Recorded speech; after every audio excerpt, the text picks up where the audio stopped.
Have you ever stared at your bank account and seen that magical six-figure number staring back at you for the first time? Congratulations! You have officially joined a club that most people will never reach in their entire lives. But here's the thing that nobody tells you about hitting $100,000. Having the money is actually the easy part. Knowing what to do with it without completely screwing up your financial future is where things get truly interesting. You have probably spent years grinding, saving every dollar you could, and making sacrifices all to reach this milestone. And now that you are here, you are faced with a problem that sounds ridiculous to anyone still living paycheck to paycheck. What do you do when you actually have money to invest? The internet is full of advice ranging from brilliant to completely insane. Some guy on social media will tell you to put it all in cryptocurrency. Your neighbor thinks you should buy rental properties. And your financial advisor is probably pushing some expensive mutual fund that makes them rich while keeping you average. My name is Nick, and I help people understand how money actually works instead of how financial institutions want you to think it works. If you are sitting on $100,000 and want to make decisions that will actually build wealth instead of just making other people wealthy, pay close attention. The truth is, most people who reach $100,000 in savings make the same critical errors that keep them from ever reaching serious wealth. They either get paralyzed by too many options and do nothing, or they get overconfident and make moves that sound smart but are actually terrible for their situation. Today, I am going to walk you through exactly what you should do once you hit this milestone. And more importantly, what you absolutely should not do if you want that $100,000 to become $1 million or more. But first, let me destroy a myth that is probably floating around in your head right now. Having $100,000 does not make you wealthy. I know that sounds harsh, especially if you have worked your tail off to get there, but it is the truth you need to hear. $100,000 makes you financially stable, which is awesome, but it does not make you rich. The difference between those two things determines whether you will spend the rest of your life working for money or whether money will start working for you. Here is what most people do not understand about reaching six figures in savings. You are not at the finish line. You are not even halfway to the finish line. You are at the starting line of actually building wealth. This is where the real game begins. And the moves you make from this point forward will determine whether you retire comfortably or work until you die. The first thing you need to do, and this might surprise you, is absolutely nothing, at least for a few weeks. I know that sounds crazy when you have got all this money burning a hole in your account, but hear me out. The biggest mistake people make when they hit $100,000 is immediately rushing to deploy all of it because they are afraid of missing out on returns. They have been saving for so long that they think any day not investing is a day wasted. This impatience leads to some spectacularly bad decisions. Take a step back and think about your complete financial picture. Yes, having six figures saved is incredible, but what does the rest of your situation look like? Are you carrying any debt? Do you have a solid emergency fund separate from this money?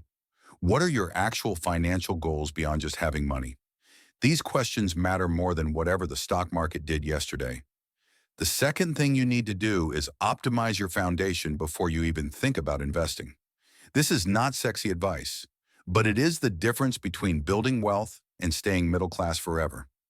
If you do not have a proper emergency fund, you need to carve out a portion of that $100,000 for this purpose immediately.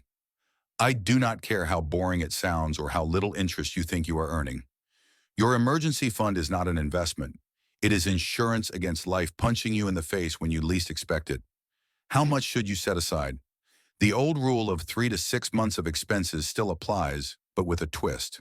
If you are married with kids, own a home, or work in a volatile field, lean closer to 6 months. Some people think having money invested in the stock market counts as an emergency fund because they can sell if needed. These people have never experienced a real emergency during a market crash. When you lose your job and the market is down 30%, you will understand why cash is king. But here is where it gets interesting. You do not just stuff this emergency fund under your mattress. High-yield savings accounts are currently offering rates that have not been seen in over a decade.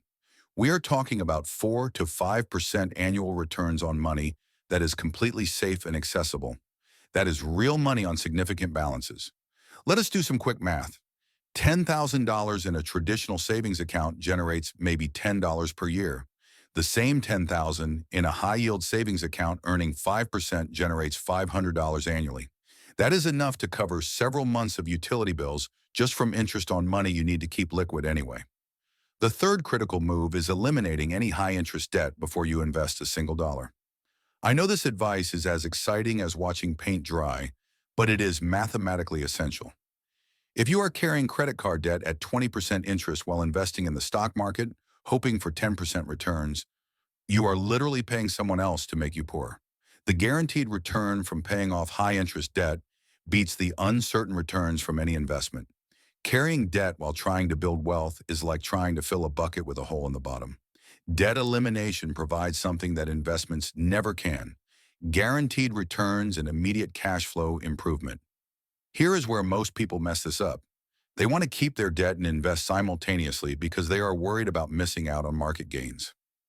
This is emotional thinking disguised as mathematical reasoning. The reality is that eliminating 20% interest debt gives you an immediate 20% return on your money with zero risk. The fourth thing you need to understand is the power of tax-advantage accounts. This is where most people leave serious money on the table.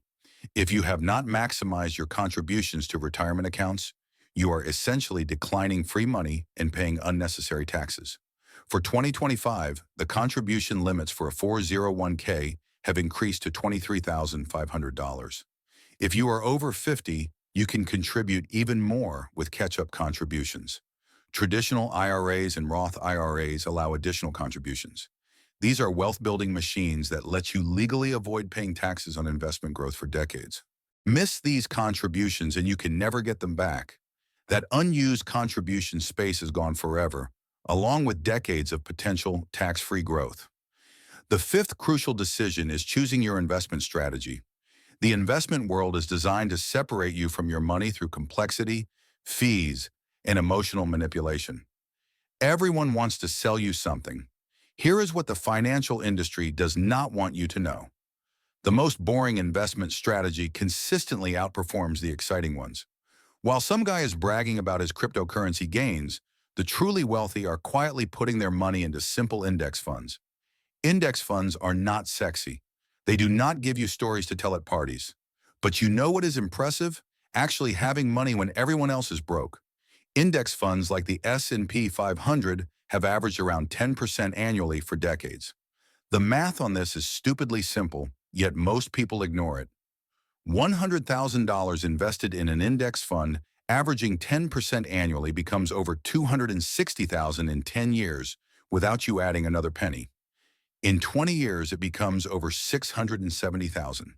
In 30 years, you are looking at over $1.7 million. This is not get rich quick. This is get rich inevitably. But here is where people mess this up. They think they can beat the market by being clever. 90% of professional fund managers cannot consistently beat the market. Dollar cost averaging becomes your best friend when investing large sums. Instead of throwing all $100,000 into the market at once, spread your investments over several months. This strategy reduces the risk of investing everything right before a market crash. The sixth thing you need to understand is real diversification. Real diversification is not owning 50 different mutual funds that all hold the same stocks. It is spreading your risk across different types of assets that react differently to economic conditions. Real estate deserves serious consideration when you are working with six figures. Not because you need to become a landlord dealing with tenants, but because real estate provides leverage and inflation protection. With $100,000, you could put down payments on properties worth several times your initial investment. If direct management is not for you, real estate investment trusts, or REITs, give you exposure to the market without the headaches. REITs trade like stocks, but own income-producing properties like apartments and shopping centers. The seventh and most important thing you need to do is develop systems that prevent you from sabotaging yourself. Having money is easy. Keeping money and growing money requires discipline that most people simply do not possess. Set up automatic investments that move money from your checking account to your investment accounts without requiring any decisions from you. When investing becomes automatic, you remove emotion from the equation. You cannot panic sell during market crashes if your money is automatically buying more shares every month. Now let us talk about the spike, the silent wealth killer that most advisors will never mention to you. Fees. A 1% annual fee might not sound like much, but on a $100,000 portfolio, that is $1,000 per year. Over 30 years, assuming 7% growth, that 1% fee cost you over $60,000 in lost returns. $60,000. This is why low-cost index funds are so powerful. Instead of paying 1 to 2% annually in fees, you might pay just 0.03%. The difference in fees alone can add hundreds of thousands to your net worth over decades of investing. The financial industry does not advertise this because their profits depend on you not understanding how much those fees actually cost you. As your wealth grows, you will notice a psychological shift. Suddenly, you have options that did not exist before. You can take calculated risk because you have a financial cushion. You can say no to jobs that do not align with your goals because you are not desperate for every dollar. Having money protects you from making desperate decisions that poor people are forced into every day. But with great power comes great responsibility. The responsibility is not to blow it all on stuff that makes you feel rich for 5 minutes. The temptation to upgrade your lifestyle the moment you hit six figures is overwhelming. Suddenly, that expensive car does not seem so expensive anymore. This lifestyle inflation is exactly what keeps people stuck in the middle class forever. They mistake having money for being wealthy.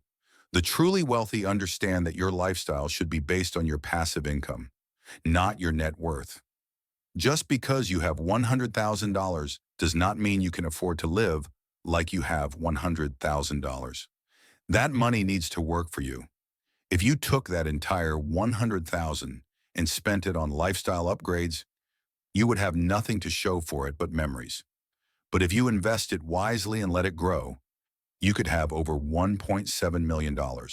That is the difference between thinking like a consumer and thinking like an investor.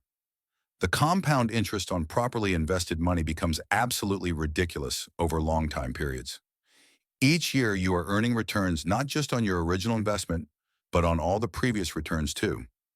Follow these steps, resist the urge to do anything flashy, and in a few decades you will be laughing at everyone who is still arguing about the latest trends while you are sipping coffee on a beach somewhere. Financially free, you have the power to change your family tree starting today. Don't waste the opportunity. I'll see you in the next one.